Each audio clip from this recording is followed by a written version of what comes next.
Hello, everyone, and welcome to the English Learners Podcast. Today, we're diving into a delightful story called Lost on the Way to the Picnic.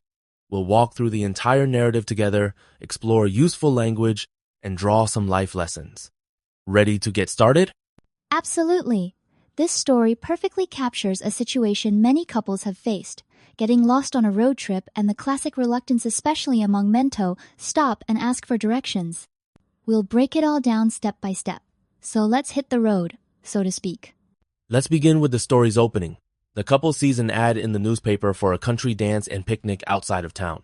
It sounds so simple, what could possibly go wrong? Exactly. The anticipation builds as they fix up their old cowboy hats and painstakingly cut out the map. There's a wonderful sense of excitement, but also a hint that adventure, perhaps misadventure, is just around the corner. It's a relatable setup. We've all had those moments where we plan something fun, but unexpected challenges pop up. In this case, it's all about navigation and pride. As their journey continues, the couple finds themselves lost. The wife gently brings up the fact, but her husband becomes defensive and loses his temper. Why do you think he reacts this way? It's a classic example of stubbornness often rooted in pride or fear of appearing incompetent. Studies show that men are statistically less likely to ask for help, especially in unfamiliar situations. It's almost a cultural cliché. When the wife suggests asking for directions, her husband insists, "I can find it." This escalates the tension. Instead of arguing, she decides to say, "By all means, carry on." What do you make of her response? Her reply is both diplomatic and slightly sarcastic. It's a way to avoid a full-blown argument while still making her point. It's a clever communication strategy sometimes. Choosing not to fight is more effective than insisting on being right. After driving for another hour, they come across a gas station with an old man by the pumps. The husband agrees to stop for gas, but still draws the line at asking for directions. What does this phrase mean here? To draw the line means to set a firm limit. He's willing to stop for fuel but refuses to go further by requesting help. It highlights how people sometimes set boundary 7 if it's not logical in the moment. When the wife approaches the old man, he immediately points out the error. The map is wrong. It's Highway 23, not 32. He seems to read the situation perfectly. How does this twist add humor to the story? It's a great comedic reveal. The old man's comments, "You're the 5th woman whose husband has gotten lost in the last hour," shows this is a common problem. It gently pokes fun at human nature while providing a satisfying solution. Now let's explore some useful vocabulary and idioms from the story. For starters, what does fix up our old cowboy hats convey?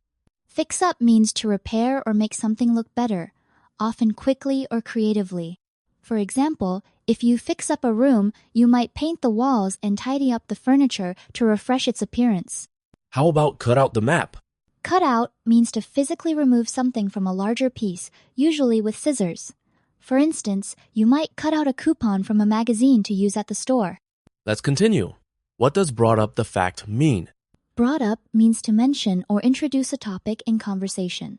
For example, she brought up the idea of traveling abroad during dinner. It's a way to direct the discussion. What about lost his temper? To lose your temper means to become angry suddenly. Picture someone shouting or snapping after being calm. It's a sudden shift from patience to frustration. We also see, "By all means, carry on." Can you explain this phrase and give a usage example? Sure, by all means expresses permission or encouragement, often with a hint of irony. For example, if a friend insists on trying a risky shortcut, you might say, "By all means, carry on," meaning you're letting them proceed but have doubts. And high time? What does that mean? High time means that something should have happened already, often with urgency. For example, "It's high time we clean the garage," implies it's overdue. Let's quickly cover a few more. Drew the line, by chance, pulled over, no point in fighting, and misadventure. Drew the line sets a boundary, as discussed. By chance means unexpectedly, like meeting an old friend randomly. Pulled over means stopping the car at the side of the road. No point in fighting suggests arguing won't help. Misadventure is an unlucky or minor mishap. Each adds color and nuance to our storytelling. Let's connect this story to real life. What personal insights or lessons can we draw from this humorous journey? Great question. This story teaches us that pride can be an obstacle to solving problems efficiently. Sometimes, asking for help isn't a sign of weakness, but a smart way to reach our goals. In my own life, I've learned that open communication saves time and stress, whether I'm lost on the road or facing a challenge at work.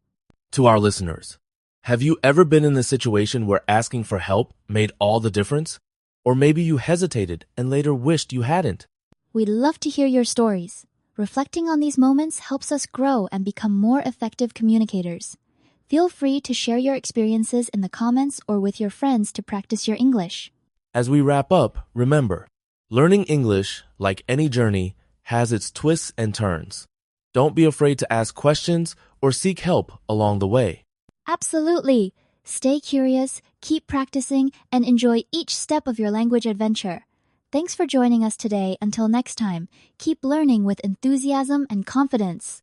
Goodbye, everyone!